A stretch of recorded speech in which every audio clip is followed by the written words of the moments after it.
знаменитого оперного певца, народного артиста Казахской ССР Каукена Кенжетаева вошло в золотую сокровищницу вокально-драматического искусства Казахстана.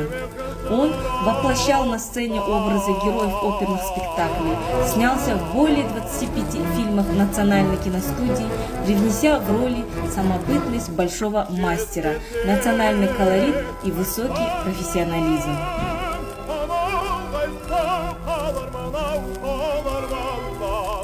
В Музее литературы и искусства имени Бухар-Жырау хранится домбра Каукены Кенжетаева.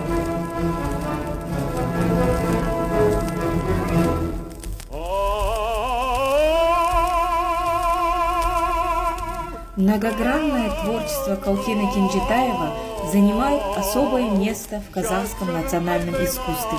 До последнего он передавал свое мастерство молодому поколению. Светлый облик духовно богатого и мудрого человека навсегда сохранится в памяти поколений.